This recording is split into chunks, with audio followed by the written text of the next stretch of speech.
Ashamaa harka fuunee kabajamtoota hordoftoota fi daawwattoota Oromiyaa Global Media kun sagantaa oduu Oromiyaa Global Mediaatii oduu waliin Anibsaa Gadaatiin dura dursuun oduu hangafoota. Shira garee dhoksaan gurmaa'e filannoo dhufaa jiru gufachiisuuf socho'an jedhu fashaleessuu humna hojii walloo nageenya fi tasgabbii beeksiseera. Medicine Sans Frontieres Tigraayitti uummanni baadiyyaa rakkoo hamaa keessatti dagatameera jedhee jira. Dr. Muluu Naggaa deetaa ministeera saayinsii fi barnoota olaanoo ta'uun muudamuun beekameera. Itti ministeera muummee fi ministeerri dhimma alaa obbo Dammaqaa Mokonnon pirezidaantii Afrikaa Kibbaa Seeraa Ramaphosa waliin dhimma walloo biyyaa irratti mari'atuun beekameera.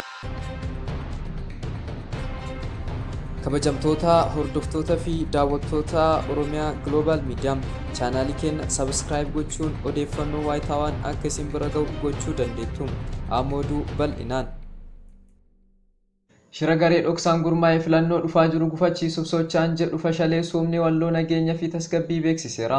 Humni walloo kun ibsa roobii galgala baasin akka jedhetti miseensonni diyaaspooraa finxaaleeyyii ta'an tokko tokkoon qaamolee dhoksaan biyya keessatti ergama hokkaraa fi walitti bu'iinsa akka uumaniif gurmeessaniif deeggarsa maallaqaa yaadaa fi loojistikii kennuun filannoo biyyaalessaa jaaffaa gufachiisuuf socho'an akka turan beeksiseera. Gareen hokkoraa fi walitti bu'iinsa dhoksaan gurmaa'an kanarratti hordoffii obsa fixachiisaa taasifameen gurmaa'anii fi geggeessitoonni isaanii meeshaalee waraanaa, meeshaalee garaagaraa fi odeeffannoo sochii deeggarsa maallaqaa ergama badiinsaa kanaaf qophaa'an akkasumas odeeffannoo hubanii fi ragaalee garaagaraa ergama isaanii ilaallatan walitti qabamanii tarkaanfiin fudhatamaa jiraachuu ibsu kun mul'iseera. Gareen dhoksaan biyya keessaa fi alatti gurmaa'an kunneen karoora filannoo biyyaalessaa kan gufachiisuuf baafatan hojiirra oolchuudhaaf ammoo miseensotaa fi aangoota siyaasaa fi caasaa nageenyaa mootummaa tokko tokko waliin hariiroo iccitii uumuun aangoota ijoo ta'an irratti xiyyeeffachuun adda baasanii ajjeesuun shira biyyaa goolama keessa galchuu qopheessanii dhoksaan sochii taasisaa turanis humni walloo kun ibsa kanaan eeree jira. Hariiroo diriirsaa kanaan hokkaraa fi goolamsa uumuu filannoo biyyaalessaa itti aanu akka gufatuuf adeemsan ammoo mootummaan ce'umsaa akka hundeeffamuuf karoora baafatan socho'aa turus eeree jira. Akka ibsichaatti sila Addis Ababaa zimmannilim afaan Amaariffaatiin barreeffame waa'ee Finfinnee hin cal'isnu jechuun gurmaa'insa namoota biyya alaa fi biyya keessaatiin uumame qindeessitoota garee dhoksaa Finfinnee keessatti argamaniif ergama adda addaa kennaa tureera.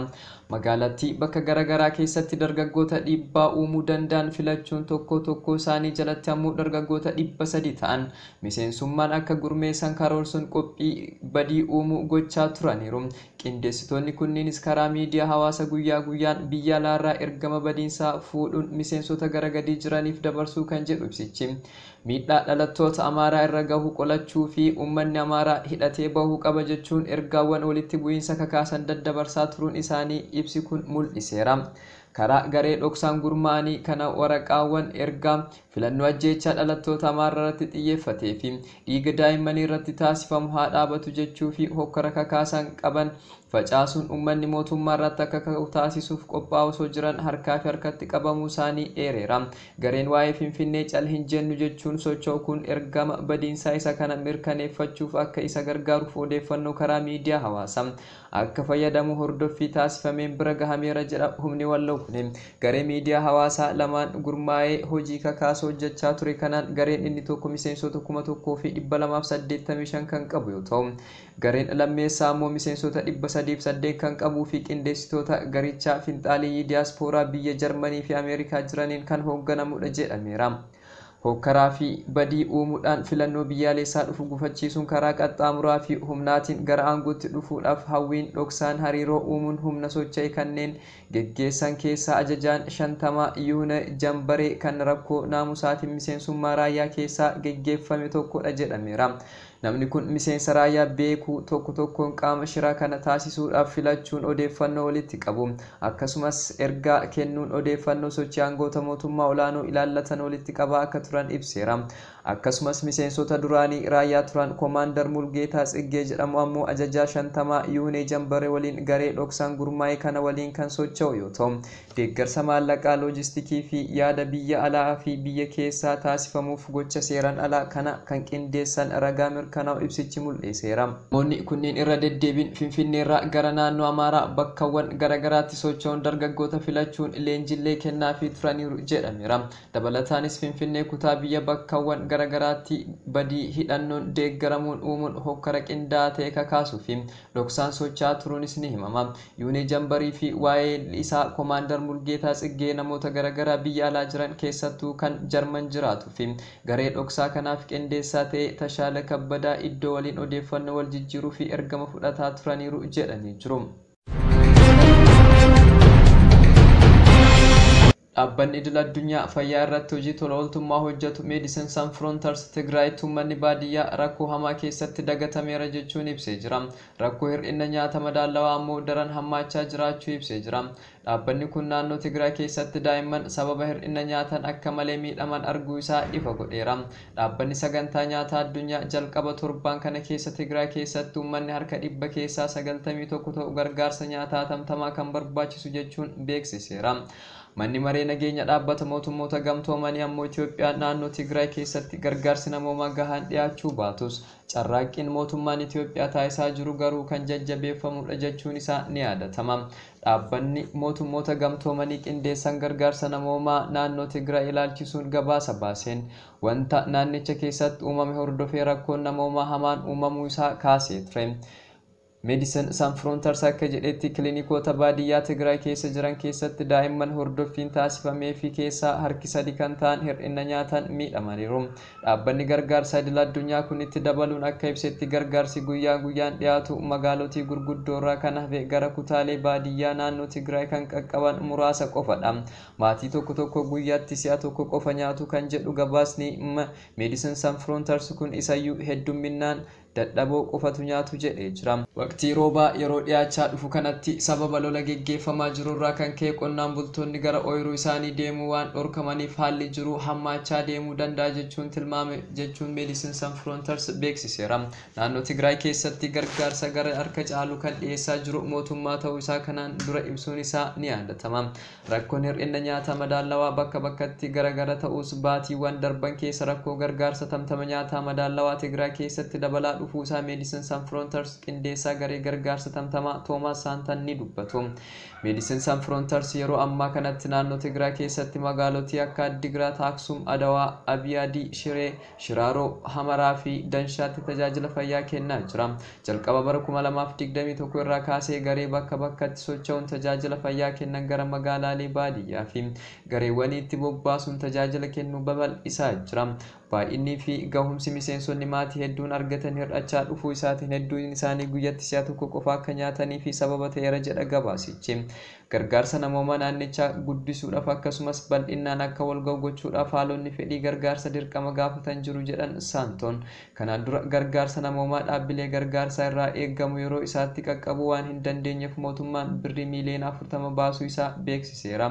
Ministeerri muummee itti aanaa fi ministeerri dhimma alaa obbo Dammaqaa Mokonnin dhaabbileen gargaarsa namoomaa dhiyeessan rakkoo kenniinsa hayyamaa kanaan dura yeroo dheeraa fi rakkisaa ture fooyyessinee amma adeemsa jiru salphaa taasisuun naannoo Tigraay keessa socho'uudhaaf qaama ilaallatu qofa beeksisanii gargaarsa warra barbaadan biraan geessisaa akka jiran ibsaniiru.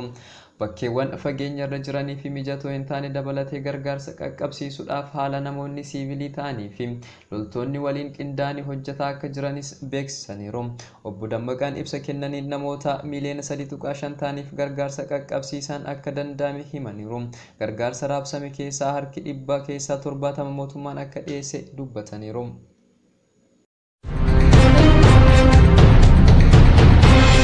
Dr. Muluu Naggaa deetaa ministeera saayinsii fi barnoota olaanoo ta'uun muudamuun beekameera.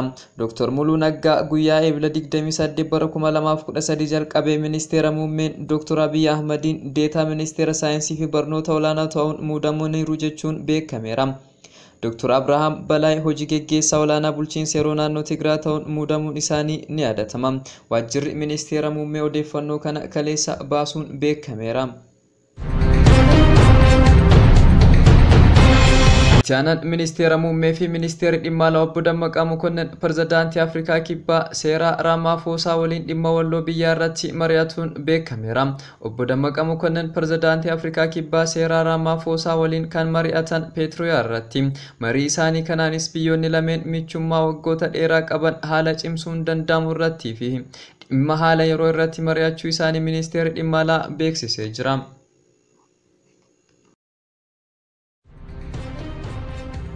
Oduu maddeen alaa argannetti gaafa darbinu wayiniin Firaans qaruuraan tokko kan hawaarra bahuun waggaa tokko oliif dacheerra marsaa turte gurgurtaaf dhiyaachuun beekameera.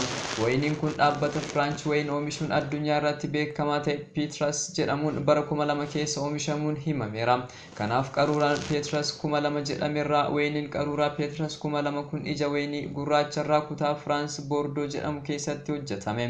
Qaruuraa Peetras 2000 dacheerra orbiitii naanna'uudhaaf ji'oota 14 itti fudhateera. Akka dacheerra naanna'u kan taasifameefis akka qaama qorannoo fi qo'annoo nyaataa fi qonnaa baasii dhuunfaatiin geggeeffamu tokko ta'etti.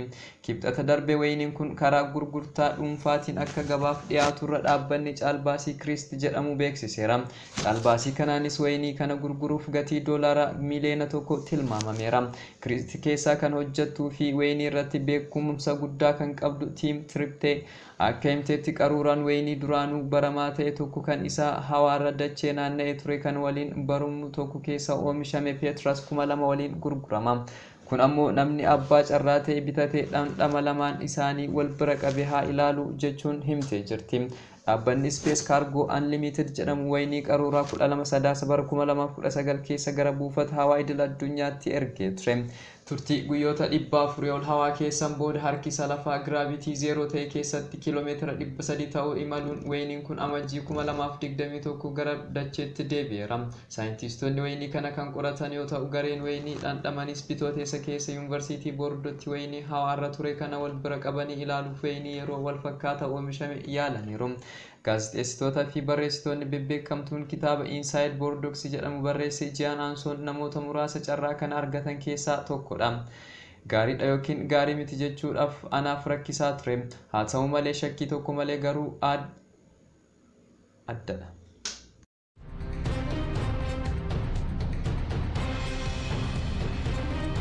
Kabajamtoota hordoftoota fi daawwattoota Oromiyaa Global Media sagantaan oduu sa'aatii kanaaf qabannee dhiyaanne kana fakkaata.